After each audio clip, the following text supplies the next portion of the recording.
I'll introduce myself. My name is Jared Manning. I am the Assistant State Engineer over our Field Services section.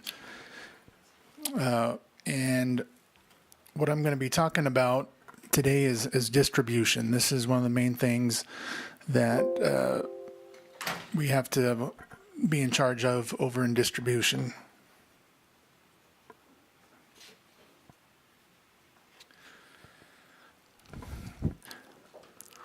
So let me just explain a little bit about what distribution is, even before I get into this slide right here.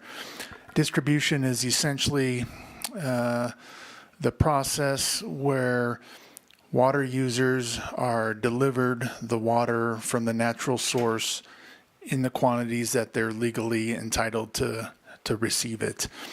Once the water gets out of the natural source into a ditch, let's say you're a shareholder in an irrigation company, once it goes into that private ditch, then it's out of the state engineer's authority to regulate, and then it becomes subject to the irrigation company. And so you'll usually have a ditch master or water master or something like that who will then distribute the water. So just wanted to make that distinguishment between what the state regulates and administers, which is the public source, the natural system, and what is private, which would be the ditches and so forth. In order to do this, there's a distribution system set up, and distribution system, I'll do the right side of that first. It's composed of the water users, a committee that represents the water users. There's the water commissioner and the state engineer, and we work together to ensure that the water user, or that the water gets distributed from the natural source to the water users in the quantities they're entitled to under the priority system. It hasn't always been exactly like this. In early days of in early territorial days, especially as the counties and cities were set up, they had charge of the distribution. Sometimes there were controversies that went to court, and then the court would set up a river commissioner, and it was actually the court who would run the river through the commissioner. The statute changed in 1919, where rather than having the courts do it, I think the legislature recognized that the courts weren't as well suited to doing that as the state engineer, and so that statutory authority was given to the state engineer to distribute the water in the state.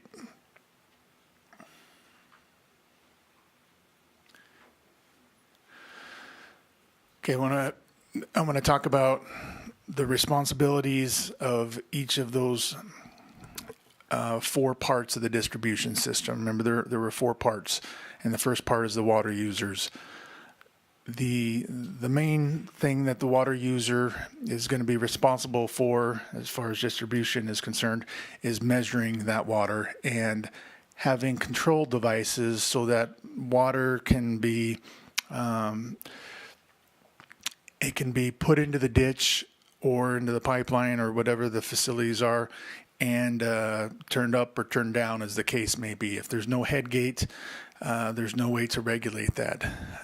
So measuring device, controlling works, these are parts of statute that have been in there since the very earliest days of water law. And you just can't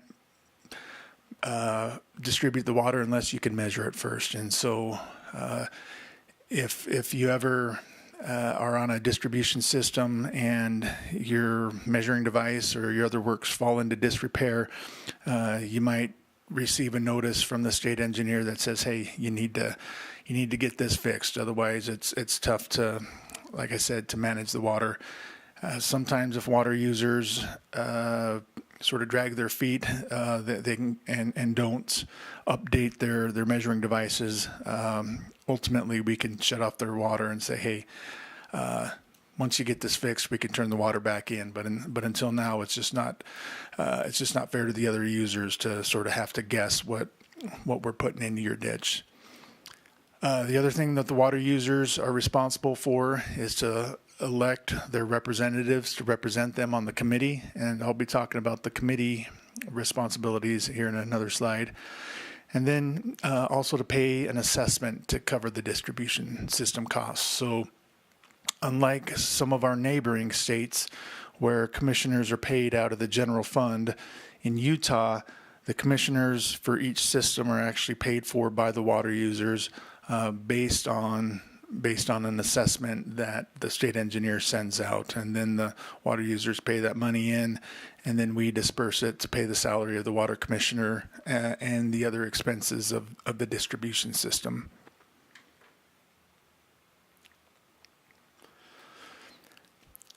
Okay, I've mentioned the committee already. The committees are usually anywhere from 3 to 10 or 11 people, depending on the size of the distribution system.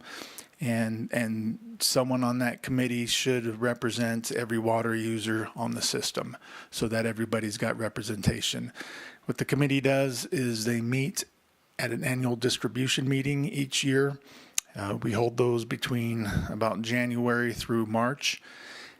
They will set an annual budget, kind of like a small or any irrigation company would do, or kind of like what the legislature would do, I guess. You set a budget, you set the assessment amount. This is the amount that you're going to collect from the water users. And the committee also is involved in selecting a new water commissioner if necessary. And I'll be talking about the water commissioner here in just a second, but water commissioners a lot of times will serve year after year. We've had water commissioners serve almost 50 years in some cases, and so some committees may never get to select a new commissioner. They get to reappoint the same one if they're happy with them, but occasionally there's turnover, and we've got to select a new one, and that's part of the responsibility of the committee, is to recommend that water commissioner for the system.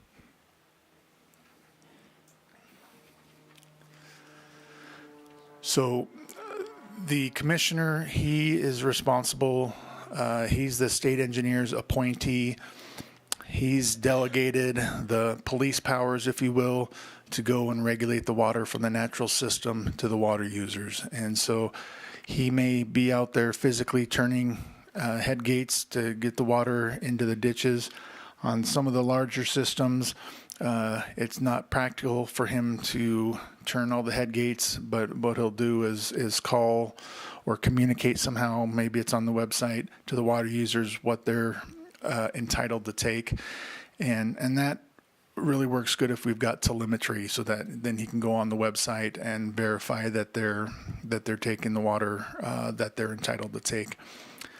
So that's his responsibility. He's got to keep a record of all the diversions and produce a report to the water users that he'll bring to that annual meeting, and it should have a record of all the water diversions and all the other information that's pertinent for the distribution of that system. Water commissioners will also have various other responsibilities. Sometimes it's keeping the telemetry working. Batteries run out and equipment breaks, and so he's up and down the system during the irrigation season, and he'll help change that out, or he'll help communicate to water users when things need to be fixed and so forth.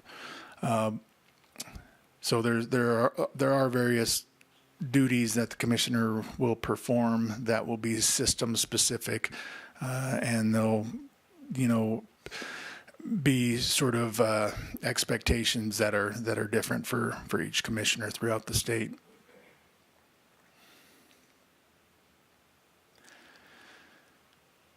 Okay, where our role in this is to, first of all, appoint a water commissioner. I sort of talked about those police powers that a commissioner has. What I mean by that is he can go onto private property and turn a head gate. He can lock a head gate. And sometimes if he locks a head gate, he'll put a tag on it, either a white tag or I think, what is this, orange? Some people might think it's red. I don't know. I think it's orange. A tag on a head gate means, hey, the commissioner has made a setting on here. Don't change it. And we typically only use this if there's been some sort of reason to do it. The head gate's been adjusted after the commissioner has made those settings, which typically we don't have a problem with in the state, but believe it or not, sometimes there are people who will go and adjust a head gate and think, maybe the commissioner's made a little mistake. I know I'm entitled to just a little bit more water. And we see that sort of thing happening sometimes, and so we might tag it and say no, and lock it. This is under regulation by the commissioner, and there's penalties and things if you try and mess with that.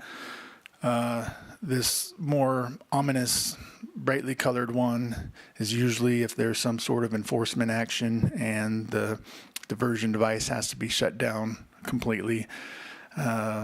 Maybe they haven't paid their assessment and for a few years, and we've done everything we can to collect that, and they just won't do it. We might shut it down and tag it here. And there are other reasons why we might do this as well. I bumped the mouse and it went on. Well, I'm almost done. I'm almost done anyways. But before I get to some questions, a few other things that I wanted to talk about. That last bullet on that last slide, having to do with state engineer responsibilities. We manage the water commissioner trust fund, it's called, and so, like I said, we will issue out the assessment, and so collect those monies and disperse them, and I've already talked about that, but just wanted to bring it up again. A couple other things I want to mention. Throughout the state, there are about 40 river commissioners. So we don't have a river commissioner on every stream in the state.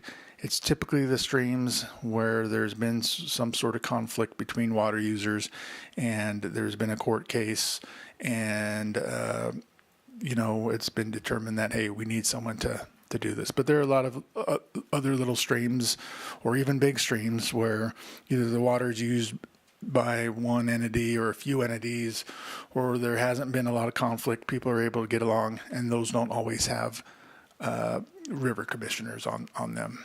So any questions?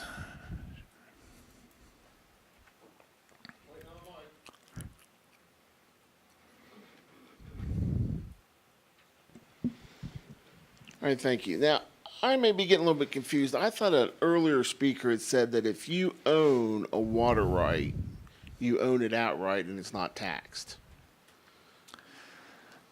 Right, and so... Okay, so if that's correct, let me ask this then. Say my beneficial use is 40 acre feet, and that's been approved by you folks.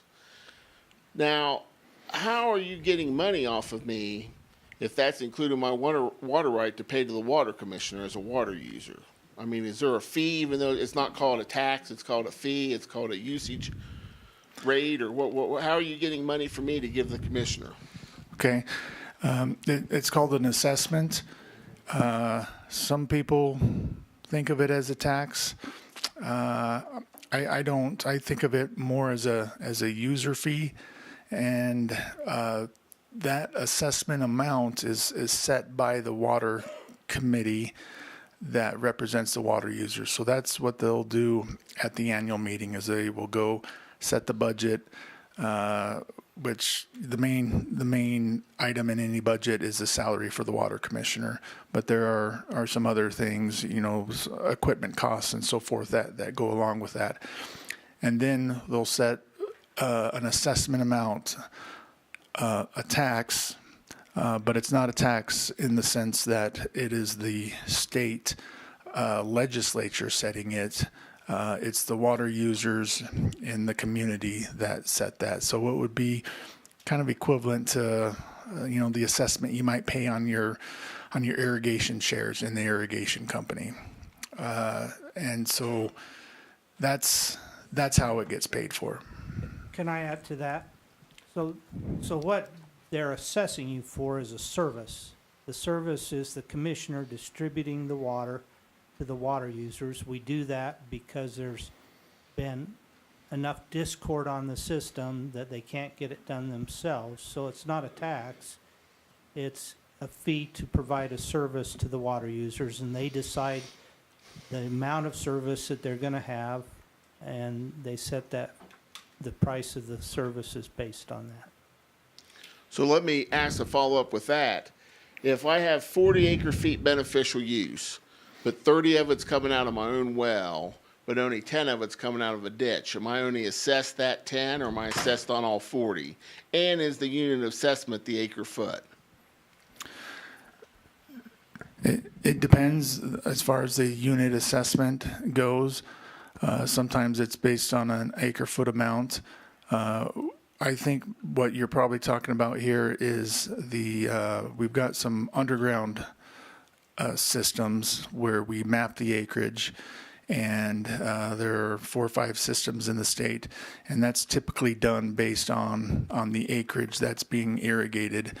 And if there is water that is being used from a well and a stream supplementally, we'll typically, I think we assess for the entire acreage that is supplemental. And so you might have, like you say, have 30 acres from a well, 10 acres from a stream.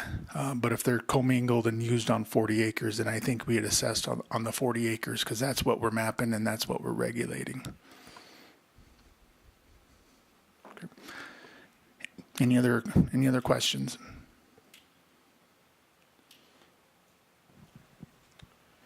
Okay.